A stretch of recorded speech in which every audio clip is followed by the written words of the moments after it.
ഇന്ന് നമ്മൾ തൃശ്ശൂർ കുട്ടനെല്ലൂരുള്ള ഹൈലൈറ്റ് മോളിലേക്കാണ് പോയത് കേട്ടോ. പാറമോൾക്ക് പെൻസില് അങ്ങനെയുള്ള സംഭവങ്ങളൊന്നും വാങ്ങിച്ചിട്ടില്ല. അപ്പോൾ അതും കൂടി വാങ്ങാമെന്ന് വിചാരിച്ചു.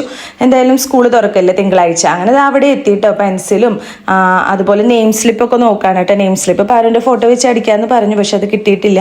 അപ്പോൾ തൽക്കാലം നമുക്ക് ഇത് മേടിക്കാം. അങ്ങനെ അതൊക്കെ വാങ്ങാനായിട്ട് നിൽക്കാൻ കേട്ടോ. പാറുവിന് അപ്പോൾ എപ്പോഴും ബാർബിയുടെ കാണുമ്പോൾ അതേ വേണ്ടു. അതൊക്കെ കഴിഞ്ഞ് ഞാൻ വന്നപ്പോൾ ഞാനൊരു ചോപ്പർ എടുത്തു. ചോപ്പർ എന്തായാലും അത്യാവശ്യമാണ്. സ്കൂളൊക്കെ തുറക്കല്ല, വേഗം വേഗം പണികൾ കഴിയണമെങ്കിൽ ഇതൊക്കെ വേണം. അവിടെ കുറേ ടോയ്സ് ഉള്ളതുകൊണ്ട് പാറമോള് കുറേ ടോയ്സൊക്കെ പറക്കിയെടുത്തു. പക്ഷേ ടോയ്സിൻ്റെ ആവശ്യമൊന്നും ഇപ്പം ഇല്ല.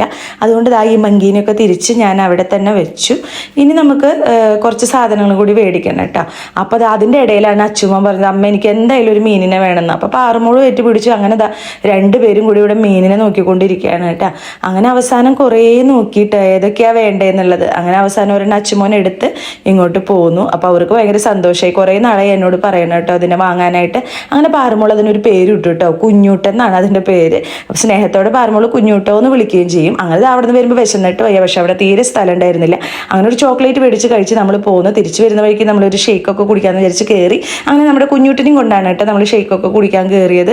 അങ്ങനെ പാറമോൾക്ക് ഷേക്കും പിന്നെന്താ ഫ്രഞ്ച് ഫ്രൈസ്, ലോഡഡ് ഫ്രഞ്ച് ഫ്രൈസും ആണ് പറഞ്ഞത് കേട്ടോ. അതൊക്കെ കഴിച്ചതിന് ശേഷമാണ് തിരിച്ച് നമ്മൾ വീട്ടിലേക്ക് പോകുന്നത് കേട്ടോ. അപ്പോൾ വീട്ടിലേക്ക് എത്തിയില്ല, അതിനു മുമ്പ് നമ്മൾ കടയിലേക്കാണ് കയറിയത്. അങ്ങനെ ശ്രീചേട്ടനും കൊണ്ടുപോയി മീനൊക്കെ കാണിച്ചു കൊടുത്തിട്ട് ശ്രീചേട്ടൻ വന്നിട്ടുണ്ടായിരുന്നില്ല. അങ്ങനെ തിരിച്ചു പോകുന്ന വഴിക്ക് ഭയങ്കര ബ്ലോക്കായിരുന്നു കേട്ടോ മുടിക്കോട് ഭാഗത്ത്.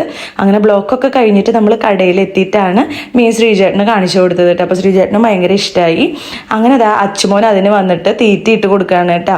അങ്ങനെ 1 മണി മാത്രം ഇട്ട് കൊടുത്തു. അങ്ങനെ അത് ഭക്ഷണമൊക്കെ കഴിച്ച് അവിടെ സുഖമായിട്ട് ഇരിക്കുകയാണ്. അങ്ങനെ ഞങ്ങൾ കടയിൽ നിന്ന് അപ്പോൾ സ്കൂൾ തുറക്കാനായി. അങ്ങനെ എല്ലാ ഒരുക്കങ്ങളും ഒരുവിധമൊക്കെ കഴിഞ്ഞിട്ടുണ്ട്. ഇനി പാറമോളുടെ ബുക്കൊക്കെ ഒന്ന് കവർ ചെയ്യണം.